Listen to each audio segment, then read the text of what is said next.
Good evening students, study টাইমলৈ সকলোকে স্বাগতম জনাইছোঁ।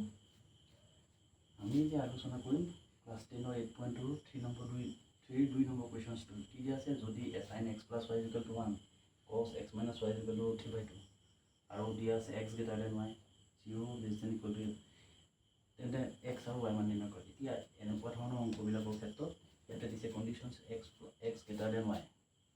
ইয়াতে যিহেতু ভেলু দুটা বেলেগ বেলেগ, ইয়াত 1 আছে, ইয়াত 3/2, গতিকে ইয়াতে কোনো কাৰণে দুটা ইকুৱেল নহয়, এটা ডাঙৰ এটা সৰু ওলাব এই কণ্ডিশ্যনটো।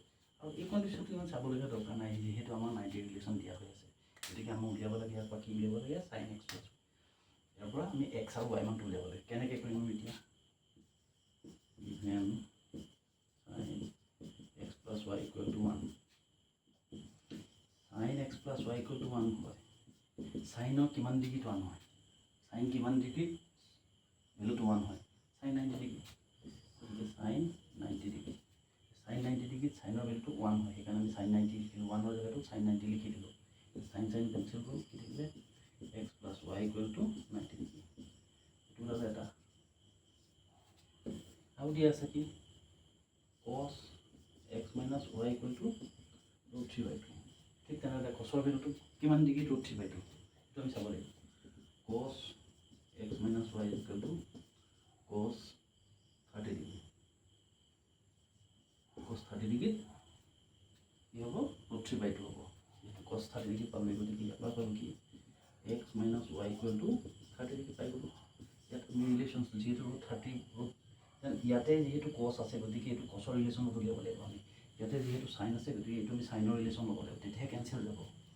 ইয়াৰ পৰা আমি চাওঁ 1 + 2 1 + 2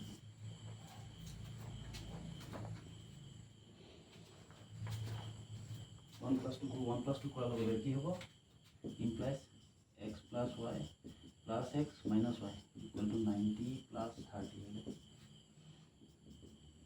plus y minus y cancel কৰোঁ, plus x equal to 120 degree, x equal to 120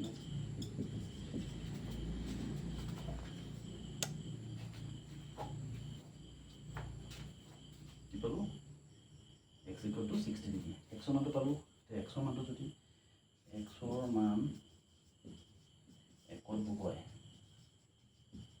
দিয়া, xৰ মানটো যদি একত বহাই দিওঁ তেতিয়াহ'লে কি হ'ব, xৰ মানটো পালোঁ 60 plus y equal to 90,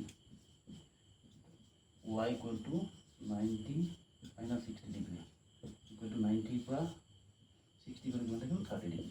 আমাক উলিয়াবলৈ দিছিল কি x equal to 60 ডিগ্ৰী পালোঁ, y equal to 30 ডিগ্ৰী পালোঁ। এইটো উলিয়াবলৈ সংখ্যাটো এতিয়া চাওঁ, xটো গেটাৰ yটো সৰু, xটো ডাঙৰ yটো সৰু, এইটো কণ্ডিশ্যন 60 আৰু 30 আৰু দুটা প্লাছ কৰি দিয়া, 60 + 30 equal to 90, x plus y equal to 90, ৰিলেশ্যনত একে থাকিব। গতিকে ইয়াতে আমি ভেলুটো চাব লাগিব, কাৰ লগত কোনটো ৰিলেশ্যন আহিব, সদায় মনত ৰাখিব লাগিব। ইয়াৰ ভেলুটো যিহেতু দিছে সেইটো চাইনৰ ৰিলেশ্যনত আহিব লাগিব, ইফালে যিহেতু ভেলুটো দিয়া আছে সেইটো কছৰ ৰিলেশ্যনত আহিব লাগিব।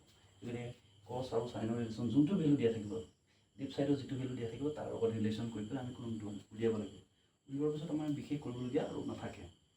ইয়াতে যিহেতু এইটো x plus y আছে, ইয়াতে x minus y আছে, গতিকে কি কৰিলোঁ আমি প্লাছ কৰি দিলোঁ, প্লাছ কৰাৰ আগতে প্লাছ হ'ল, এক্সটো এক্সৰ লগত প্লাছ হৈ গ'ল, ৱাইটো মাইনাছ আছিল কাৰণে কেঞ্চেল গুচি গ'ল, গতিকে এক্সৰ ভেলুটো আমি অট'মেটিক পাই গ'লোঁ। পাই যোৱাৰ পিছত কি হ'ব, এক্সৰ মানটো আমি বহাই দিলে ইকুৱেশ্যন 1 বা 2 যিকোনো এটাত বহাই দিয়া, আমি ৱাই ভেলুটো পাই যাম। গতিকে এইটো এনেকৈ কৰিলে আমাৰ ঠিক আছে। Thank U.